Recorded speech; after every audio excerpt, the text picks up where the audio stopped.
क्या आपने कभी सोचा है कि यीशु मसीह इस धरती पर इंसान बनकर ही क्यों आए? अगर वो सचमुच परमेश्वर हैं, तो वो बिना किसी औरत की कोख में आए सीधे ही धरती पर प्रकट क्यों नहीं हो सकते थे? आखिर उन्होंने एक औरत से ही जन्म लेना क्यों चुना? क्या वो इस धरती पर वैसे ही नहीं आ सकते थे जैसे आकाश से कोई बिजली गिरती है? पर उन्होंने ऐसा नहीं किया। उन्होंने इंसान का रूप लिया और एक महिला के गर्भ से जन्म लिया। क्यों? यही सवाल सबके मन में आता है। इसी के साथ एक और सवाल भी उठता है कि अगर सच में परमेश्वर है तो फिर इस दुनिया में इतनी बुराई क्यों है? मासूम लोग अस्पतालों में बीमारियों से क्यों मरते हैं? बच्चे क्यों शोषण का शिकार होते हैं? अगर परमेश्वर इतना सामर्थी है तो वह सब कुछ अच्छा क्यों नहीं कर देता? क्यों अच्छे लोगों के साथ बुरी चीजें हो जाती हैं? इसी सवाल के साथ जुड़ती है एक और बात, प्रार्थना। आखिर हमें प्रार्थना करने की जरूरत क्यों पड़ती है? जब बाइबल में साफ लिखा है कि परमेश्वर हमारे मांगने से पहले ही जानता है कि हमें क्या चाहिए, तो फिर भी हमें प्रार्थना करने की क्या जरूरत है? क्या वह खुद नहीं देख सकता कि किसे चंगाई चाहिए, किसे नौकरी चाहिए, किसे बच्चा चाहिए और किसे छुटकारा चाहिए? फिर वह खुद ही सब कुछ क्यों नहीं दे देता? वो चाहता है कि हम प्रार्थना करें, लेकिन क्यों? बाइबल में उत्पत्ति 1:26 में लिखा है कि परमेश्वर ने कहा, आओ हम मनुष्य को अपने स्वरूप के अनुसार अपनी समानता में बनाएं और वे समुद्र की मछलियों, आकाश के पक्षियों, पालतू पशुओं, पूरी पृथ्वी और रेंगने वाले जीवों पर अधिकार रखें। अब इस वचन में ध्यान देने वाली बात यह है कि जब परमेश्वर ने मनुष्य को बनाने की बात की तो उसने कहा, हम बनाएं। लेकिन जब पृथ्वी पर अधिकार देने की बात आई तो उसने ये नहीं कहा कि हम अधिकार रखें। उसने कहा, मनुष्य अधिकार रखें। परमेश्वर जब भी कुछ बोलता है वह मात्र शब्द नहीं होते, वे नियम बन जाते हैं, वे कानून बन जाते हैं। और यही कारण है कि परमेश्वर बहुत सोच समझ कर बोलता है। लोग चाहते हैं कि परमेश्वर उनसे बात करे, लेकिन वह इतना जल्दी कुछ भी नहीं कहता, क्योंकि अगर वह कुछ कह देगा तो वह उसका वचन बन जाएगा और फिर वह उस वचन को निभाने के लिए बंधा होगा। परमेश्वर अपने वचन से बंधा हुआ है। बाइबल में भजन संहिता 138:2 में लिखा है, तूने अपने वचन को अपने नाम से भी ऊपर रखा है। यानी परमेश्वर अपने नाम से भी ज्यादा अपने वचन की इज्जत करता है। वह अपने वचन को कभी नहीं तोड़ता, क्योंकि वह विश्वास योग्य है।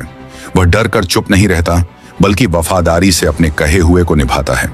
अब मनुष्य केवल शरीर नहीं है, बल्कि आत्मा भी है। आत्मा अमर होती है, वह कभी नहीं मरती।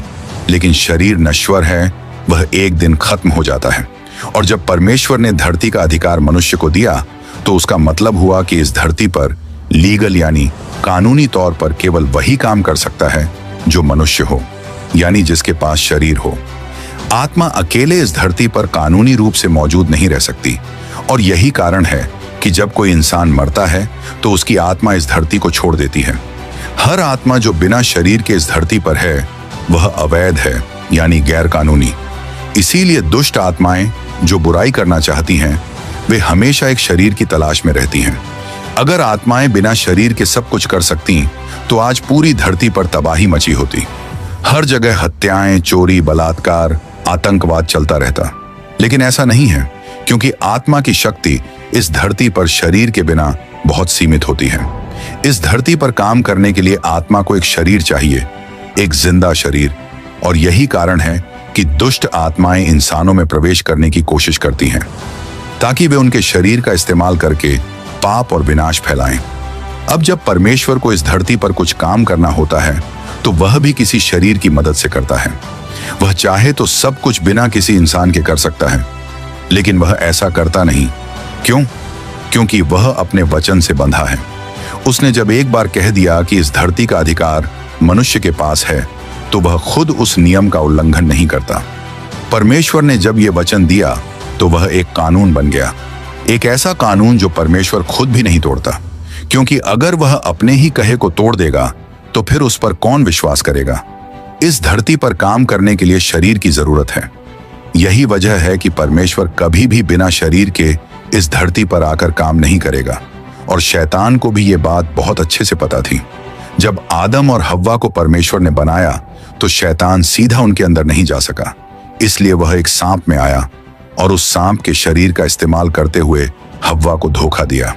हव्वा ने उस फल को खा लिया जिसे परमेश्वर ने मना किया था। फिर उसने आदम को भी दिया और दोनों ने पाप किया।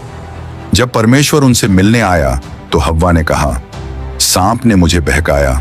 उस पर परमेश्वर ने शैतान को श्राप दिया। यह बात उत्पत्ति अध्याय 3 आयत 15 में लिखी है। मैं तेरे और इस स्त्री के बीच में, तेरे वंश और उसके वंश के बीच में बैर उत्पन्न करूंगा। वह तेरे सिर को कुचल देगा और तू उसकी एड़ी को डसेगा। इस वचन में एक गहरी बात छुपी है। परमेश्वर ने शैतान से कहा, तू जानता है कि मैं अपने वचन का पक्का हूं। मैं इस समय धरती पर कुछ नहीं कर सकता, क्योंकि मैंने धरती का अधिकार मनुष्य को दे दिया है। लेकिन मैं एक वादा करता हूं, जिस औरत का तूने इस्तेमाल किया उसी औरत को मैं इस्तेमाल करूंगा।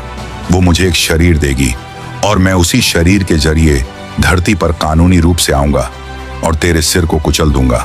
और यही हुआ। परमेश्वर मनुष्य बनकर इस धरती पर आया।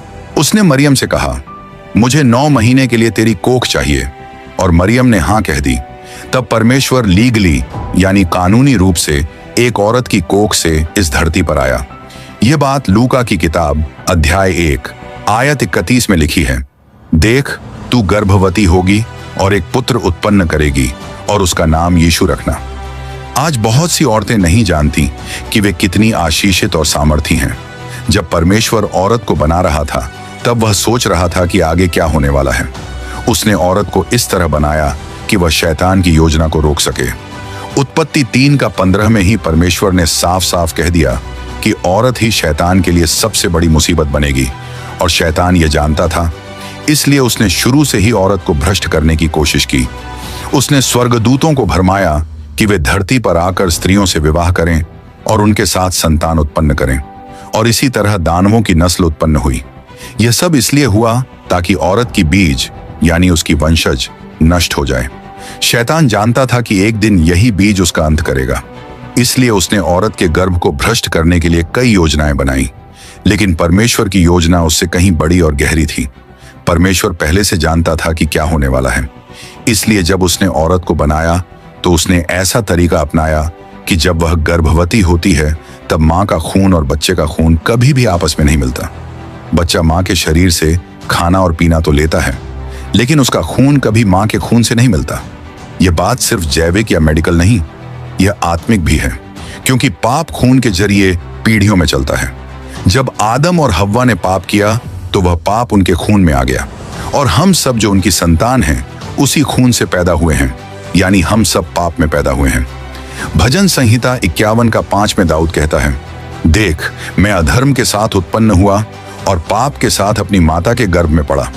अब सवाल ये उठता है कि अगर यीशु मसीह यूसुफ और मरियम के मेल से जन्म लेते तो उनका खून भी पाप से भरा होता, फिर उनकी बलि किसी काम की नहीं होती। पर ऐसा नहीं हुआ। यीशु का पिता यूसुफ नहीं था, उनका पिता खुद यहोवा परमेश्वर था। जब परमेश्वर ने मरियम के गर्भ पर अपना वचन बोला तो वह वचन देहधारी हो गया, यानी शरीर बन गया। यूहन्ना 1 का 1 से 14 में लिखा है, आदि में वचन था, वचन परमेश्वर के साथ था और वचन परमेश्वर था, और वचन देहधारी हुआ और हमारे बीच में रहा। वह वचन ही यीशु मसीह थे। उनका खून न तो मरियम के खून से मिला और न किसी इंसान के पाप से। वह खून शुद्ध था, परमेश्वर का खून था।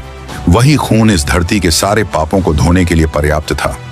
यही वजह है कि यीशु मसीह को इंसान बनकर एक महिला की कोख से आना पड़ा, ताकि वह इस धरती पर लीगली कानूनी रूप से आकर अपने मिशन को पूरा कर सकें। जैसा कि हमने देखा, जब परमेश्वर ने मरियम के गर्भ में यीशु को भेजा तो उनका खून किसी इंसानी खून से नहीं मिला, न मरियम के खून से न यूसुफ के खून से। वो पवित्र खून था, परमेश्वर का दिया हुआ खून। अब इस बात को समझना बहुत जरूरी है कि शैतान को इससे सबसे ज्यादा तकलीफ क्या हुई। उसने तो सोचा था कि उसने आदम और हव्वा को गिरा दिया, अब इंसान कभी भी परमेश्वर से दोबारा नहीं जुड़ पाएगा। लेकिन परमेश्वर ने जो योजना बनाई वो शैतान की सोच से कहीं ऊपर थी, और इस योजना में औरत की भूमिका सबसे ज्यादा अहम थी। शैतान जानता था कि एक दिन कोई ऐसा आएगा जो उसका सिर कुचल देगा, और वो किसी और के जरिए नहीं बल्कि एक औरत के वंश के जरिए आएगा। यही बात उत्पत्ति 3 का 15 में साफ साफ कही गई थी। परमेश्वर ने कहा था, मैं तेरे और इस स्त्री के बीच और तेरे वंश और उसके वंश के बीच में बैर डालूंगा। वह तेरे सिर को कुचल देगा और तू उसकी एड़ी को डसेगा। यानी एक औरत का वंश, एक बच्चा एक दिन शैतान का विनाश करेगा। और यही वजह है कि शैतान की सबसे पहली नफरत औरत से है, क्योंकि उसी के जरिए परमेश्वर ने उसे पराजित करने की योजना बनाई। अब आप सोचिए, अगर शैतान जानता है कि औरत के गर्भ से पैदा होने वाला बच्चा उसके लिए खतरा है, तो वह सबसे पहले क्या करेगा? वह औरत को ही निशाना बनाएगा। और यही हुआ। शैतान ने औरत को भ्रष्ट करने की कोशिश की। उसने स्वर्गदूतों को भरमाया ताकि वे धरती पर आएं, स्त्रियों से विवाह करें और उनसे संतान उत्पन्न करें। इन संतानों को बाइबल में दानव कहा गया है। इन दुष्ट दानवों का जन्म स्वर्ग से गिरे हुए दूतों और स्त्रियों के मिलन से हुआ। यह सब योजना इसी बात पर आधारित थी कि औरत का बीज यानी उसकी संतति भ्रष्ट हो जाए, ताकि कोई शुद्ध बीज शैतान के सिर को कुचलने न पाए। परमेश्वर ने यह सब पहले से जान रखा था और उसने औरत को इसीलिए इस तरह से रचा कि वह शैतान की हर योजना के बावजूद अपनी भूमिका निभा सके। जब औरत गर्भवती होती है, तब माँ और बच्चे का खून आपस में नहीं मिलता। चाहे बच्चा माँ की कोख में 9 महीने तक रहे, पर उसका खून कभी माँ के खून से नहीं मिलता। यह परमेश्वर की गहरी बुद्धिमानी थी, क्योंकि जब आदम और हव्वा ने पाप किया था, तब पाप उनके खून के जरिए पूरी मानवता में फैल गया। हम सब आदम और हव्वा की संतान हैं, इसलिए हम सब पापी हैं। हमें कोई सिखाता नहीं कि जलन कैसे करनी है, झूठ कैसे बोलना है, चोरी कैसे करनी है। हम ये सब खुद सीख जाते हैं, क्योंकि पाप हमारे खून में ही है। अब अगर यीशु मसीह भी उसी भ्रष्ट खून से आते, तो वे भी पापी कहलाते। लेकिन परमेश्वर ने ये इंतजाम पहले से कर रखा था। मरियम ने केवल शरीर दिया, आत्मा और पवित्र खून परमेश्वर की ओर से आया। यही वजह थी कि यीशु का खून शुद्ध था, पवित्र था, और वही खून सारे पापों को धोने के लिए काफी था। अब यहाँ एक और बात ध्यान देने वाली है। शैतान जान चुका था कि वो यीशु के आने को तो नहीं रोक सका, लेकिन अब उसका पूरा ध्यान इस बात पर था कि जो भविष्य में परमेश्वर के लिए काम करने वाले हैं, वे पैदा ही ना हों, और इसलिए उसने औरतों को ही निशाना बनाना शुरू किया। आज के समय में गर्भपात यानी अबॉर्शन एक आम बात हो गई है। औरतें चाहती हैं कि उनके बच्चे ना हों, या फिर समाज उन्हें मजबूर करता है। सरकारें भी अबॉर्शन को कानूनी बना रही हैं, और खासकर लड़कियों का अबॉर्शन बहुत ज्यादा हो रहा है। क्या आपको लगता है कि ये सब इंसान की बनाई योजनाएं हैं? नहीं, ये शैतान की योजना है, क्योंकि वो जानता है कि हर बच्चा, चाहे वो किसी भी घर में पैदा हो, विश्वासी हो या गैर विश्वासी, वह आगे चलकर शैतान के लिए खतरा बन सकता है। वह बच्चा किसी दिन परमेश्वर के लिए खड़ा हो सकता है, किसी और के उद्धार का कारण बन सकता है, और शैतान इस संभावना को जड़ से खत्म करना चाहता है। इसलिए वह गर्भ में ही बच्चों को मरवा देना चाहता है, और इसलिए वह औरतों को गर्भधारण करने में मुश्किलें देता है। कभी सेहत की दिक्कतें, कभी मानसिक परेशानी, कभी पारिवारिक दबाव, ये सब बातें औरत को मां बनने से रोकती हैं। बाइबल में हम 2 बड़े उदाहरण देखते हैं, मूसा और यीशु की। जब मूसा का जन्म होने वाला था, तब मिस्र के राजा ने आदेश दिया था कि सारे यहूदी लड़के मारे जाएं। और जब यीशु का जन्म हुआ, तब हेरोदेस ने 2 साल से कम उम्र के सारे लड़कों को मरवा दिया। क्यों? क्योंकि शैतान जानता था कि इन बच्चों में कोई एक उसके लिए खतरा बन सकता है। ये सब कोई संयोग नहीं थे, ये सब शैतान की योजनाएं थीं। अब जरा सोचिए, औरत के पास ये सामर्थ्य है कि वह एक योद्धा को जन्म दे सकती है, एक ऐसा इंसान जो दुनिया को बदल सकता है, जो पाप के अंधकार को दूर कर सकता है। और यही वजह है कि शैतान सबसे ज्यादा डरता है औरतों से और बच्चों से, क्योंकि एक बच्चा जो आज माँ की गोद में खेल रहा है, कल परमेश्वर का सेवक बन सकता है। और यही कारण है कि शैतान औरत के गर्भ पर हमला करता है। यशायाह 7:14 में लिखा है, इस कारण प्रभु आप ही तुम्हें एक चिन्ह देगा। सुनो, एक कुंवारी गर्भवती होगी और पुत्र जनेगी, और उसका नाम इम्मानुएल रखेगी। इम्मानुएल का मतलब है परमेश्वर हमारे साथ। यशायाह कहता है, मैंने परमेश्वर को एक कुंवारी के गर्भ में देखा, यानी परमेश्वर इंसान बनकर आ रहा है, और वह भी पूरी तरह लीगली, कानून के तहत। अब परमेश्वर खुद उस महिला के गर्भ में प्रवेश करता है और इस धरती पर आता है। यही वजह है कि औरत की कोख इतनी महान है। वहां पर खुद परमेश्वर का निवास हुआ, और परमेश्वर जानता था कि आदम और हव्वा पाप करेंगे, इसलिए उसने औरत को इस तरह डिजाइन किया कि उसके शरीर में जो बच्चा पलेगा, उसका खून माँ के खून से नहीं मिलेगा।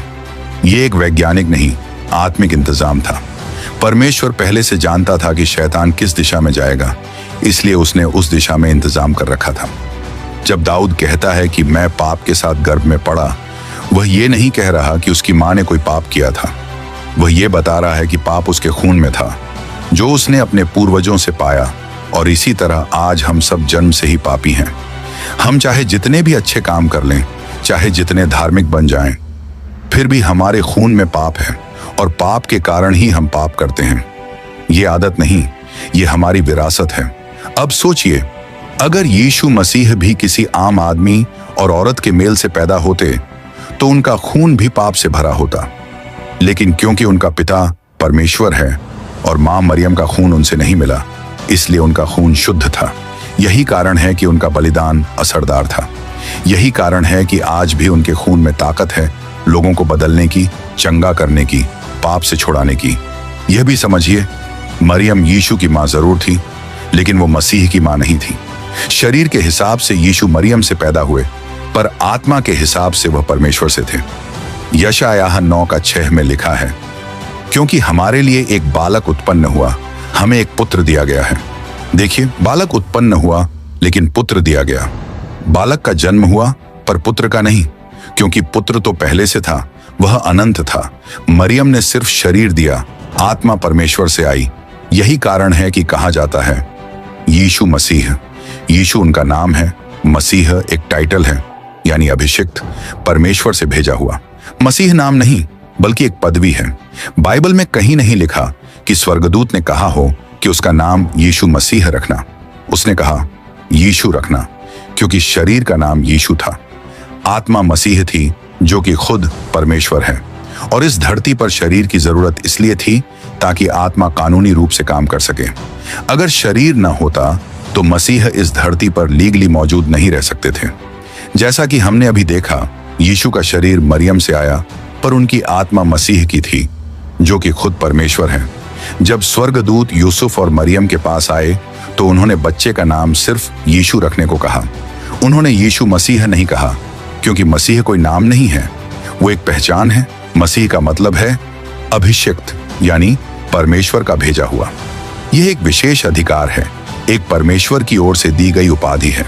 यह बताता है कि वह कोई आम व्यक्ति नहीं है, बल्कि उसी परमेश्वर है जिसने आकाश और पृथ्वी बनाई। यीशु एक इंसानी नाम है, मसीह एक आत्मिक पहचान है। इसलिए जब हम कहते हैं यीशु मसीह, तो हम उसके शरीर और आत्मा दोनों को पहचानते हैं। शरीर यीशु है, आत्मा मसीह है। यही कारण है कि वह धरती पर आ सके, क्योंकि आत्मा को इस धरती पर काम करने के लिए एक शरीर चाहिए, और जब शरीर के साथ आत्मा धरती पर आती है तो वह कानूनी रूप से यहाँ काम कर सकती है। परमेश्वर भी अपने ही बनाए हुए नियमों का पालन करता है। अगर उसने कह दिया कि धरती का अधिकार मनुष्य के पास है, तो अब वह बिना मनुष्य के सहयोग के कुछ नहीं करेगा। अब यहाँ से एक बहुत महत्वपूर्ण विषय जुड़ता है, प्रार्थना। ये वही वजह है कि क्यों परमेश्वर हमें प्रार्थना करने के लिए कहता है। जब धरती का कानूनी अधिकार मनुष्य को मिला, तब परमेश्वर ने खुद को इस बात से बांध लिया कि वो बिना हमारे बुलाए इस धरती पर काम नहीं करेगा। यानी अगर मनुष्य परमेश्वर को आमंत्रण नहीं देगा, तो परमेश्वर जबरदस्ती हस्तक्षेप नहीं करेगा। यही कारण है कि प्रार्थना करना जरूरी है। लोग पूछते हैं, अगर परमेश्वर इतना सामर्थी है, तो वो बिना हमारी प्रार्थना के ही क्यों नहीं सब कुछ ठीक कर देता? जवाब ये है, वह कर सकता है, लेकिन वह करेगा नहीं, क्योंकि ऐसा करना उसके अपने नियमों के विरुद्ध होगा। वह अपने वचन को कभी नहीं तोड़ता। भजन संहिता 138:2 कहती है, तूने अपने वचन को अपने नाम से भी अधिक महत्व दिया है, यानी उसका वचन उसके नाम से भी बड़ा है। और जब वह कह चुका है कि धरती पर अधिकार मनुष्य का है, तो वह बिना मनुष्य की इच्छा के कुछ नहीं करेगा। यही वजह है कि प्रार्थना को एक लाइसेंस कहा गया है, एक ऐसा अनुमति पत्र जो हम परमेश्वर को देते हैं, जिससे वह हमारी जिंदगी में और इस धरती पर काम कर सके। बिना उस अनुमति के, बिना उस प्रार्थना के वह काम नहीं करता। इसका मतलब यह नहीं कि वह कमजोर है, इसका मतलब यह है कि वह न्यायी है। वह अपने कहे हुए वचन का सम्मान करता है। वह अपनी बनाई व्यवस्था को नहीं तोड़ता। आज हम चारों तरफ बुराई देखते हैं। अस्पतालों में मासूम लोग मरते हैं, बच्चे शोषण का शिकार होते हैं, लोगों के घर टूटते हैं, व्यापार बर्बाद होते हैं, और हम कहते हैं अगर परमेश्वर है तो ये सब होने क्यों देता है? पर असली सवाल यह है, क्या किसी ने परमेश्वर को बुलाया? क्या किसी ने उसे आमंत्रण दिया कि वह आकर इन समस्याओं को सुलझाए? परमेश्वर चाहता है कि सब लोग शांति में रहें, कि किसी को दुख ना हो, कोई तकलीफ में ना हो। लेकिन वो खुद अपनी इच्छा हमारे ऊपर नहीं थोपता। अगर उसने चाहा होता तो वह हमें रोबोट बना देता, एक ऐसा प्राणी जो बस वही करे जो उसे बताया जाए। लेकिन उसने ऐसा नहीं किया। उसने हमें अपनी इच्छा दी, स्वतंत्र सोचने, समझने और फैसला करने की क्षमता। जब आदम और हव्वा को बनाया गया तो उन्हें भी वही विकल्प दिया गया। उन्होंने जो किया वह उनके फैसले का नतीजा था। उत्पत्ति 3:3 में परमेश्वर ने कहा था कि उस वृक्ष के फल को मत खाना, लेकिन उसने उनके ऊपर अपनी आज्ञा नहीं थोपी। उसने उन्हें खुला चुनाव दिया और उन्होंने पाप को चुना। परमेश्वर यह जानता था कि वे गिरेंगे, फिर भी उसने उन्हें स्वतंत्र बनाया। उसने जबरदस्ती नहीं की। आज भी वही होता है। परमेश्वर चाहता है कि लोग बच जाएं, उसके रास्ते पर चलें, लेकिन वह जबरदस्ती किसी को खींचकर नहीं लाता। जब तक हम खुद अपनी मर्जी से उसे आमंत्रित नहीं करते, वह हमारे जीवन में कुछ नहीं करता। अब यहां पर प्रार्थना फिर से सामने आती है। प्रार्थना सिर्फ बोलने का तरीका नहीं है, यह एक आधिकारिक कार्य है। जब हम प्रार्थना करते हैं, हम परमेश्वर को कहते हैं, आओ मेरे जीवन में आओ, मेरे हालातों में हस्तक्षेप करो। यही वह कानूनी आमंत्रण है जिसकी उसे आवश्यकता है। और जब यह आमंत्रण मिलता है, तब परमेश्वर काम करना शुरू करता है। हर इंसान की अपनी मर्जी होती है। वह क्या बनना चाहता है, क्या करना चाहता है, किस रास्ते पर चलना चाहता है। और यही बात परमेश्वर का सम्मान करती है। वह आपको रास्ता दिखा देगा, लेकिन उस पर चलने का चुनाव आपका ही होगा। मान लीजिए किसी को डॉक्टर बनना है और परमेश्वर चाहता है कि वह इंजीनियर बने, तो परमेश्वर उसे कभी मजबूर नहीं करेगा। वह सिर्फ दिखाएगा कि उसकी योजना क्या है। फैसला इंसान को लेना है। अगर परमेश्वर अपनी मर्जी किसी पर थोप देता तो आज सारी दुनिया शांति में होती। कोई बुराई नहीं होती, कोई हत्या, कोई अन्याय, कोई दुख नहीं होता। लेकिन क्योंकि वह जबरदस्ती नहीं करता, इसलिए आज भी बहुत लोग उसके विरुद्ध चल रहे हैं। यही कारण है कि हालांकि यीशु ने सबके लिए बलिदान दिया, फिर भी सब लोग उद्धार नहीं पाते, क्योंकि उद्धार भी एक विकल्प है जिसे हमें चुनना होता है। यह बात खुद यीशु मसीह ने भी दिखाई। जब वह इस धरती पर थे, तब उनकी भी अपनी इच्छा थी। गठसमनी के बगीचे में उन्होंने प्रार्थना करते हुए कहा, हे पिता, यदि हो सके तो यह प्याला मुझसे टल जाए, लेकिन मेरी नहीं, तेरी इच्छा पूरी हो। यानी उन्होंने अपनी इच्छा को अपने पिता की इच्छा के सामने रख दिया। यह एक बड़ा उदाहरण है। मसीह होने के बावजूद उन्होंने खुद को पिता की मर्जी के अधीन किया। जब उन्हें पकड़ने आए लोग तलवार और लाठियों के साथ आए, तो पतरस ने तलवार निकाली और एक सैनिक का कान काट दिया। लेकिन यीशु ने उसे मना किया। उन्होंने कहा, क्या तुम नहीं जानते कि मैं अपने पिता से निवेदन कर सकता हूं और वह मुझे अभी स्वर्गदूतों की 12 सेनाएं भेज देगा? लेकिन उन्होंने ऐसा नहीं किया। क्यों? क्योंकि उन्होंने कहा, फिर पवित्र शास्त्र की बातें कैसे पूरी होंगी? यानी अगर मैं अभी मदद मांगूं तो परमेश्वर की योजना कैसे पूरी होगी? इसका मतलब साफ है, यीशु ने खुद अपनी इच्छा को रोका ताकि परमेश्वर की योजना पूरी हो सके। अगर वे चाहते तो तुरंत सब कुछ रोक सकते थे, पर उन्होंने नहीं किया। उन्होंने अपने ऊपर की मर्जी को चुना। यह वही है जो हमसे भी अपेक्षित है, कि हम अपनी इच्छा को परमेश्वर की इच्छा के अधीन करें। और यही कारण है कि प्रार्थना इतनी जरूरी है। यह सिर्फ बोलने की प्रक्रिया नहीं है, यह आत्मिक कानूनी कार्य है। यह वह रास्ता है जिसके जरिए हम परमेश्वर को अपनी जिंदगी में आने की अनुमति देते हैं।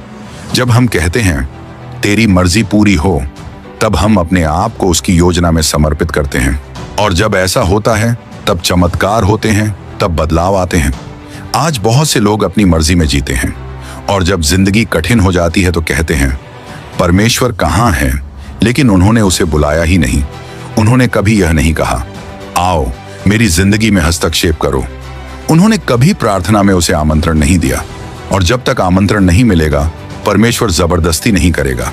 यही उसके न्याय का, उसकी पवित्रता का और उसके प्रेम का प्रमाण है। परमेश्वर आपको अपने रूप में बनाता है, आपको स्वतंत्र इच्छा देता है, और फिर वह चाहता है कि आप खुद चुनें कि आप किसकी मर्जी को मानते हैं। और यही पूरी व्यवस्था का सार है। आपकी इच्छा और परमेश्वर की इच्छा के बीच का संतुलन।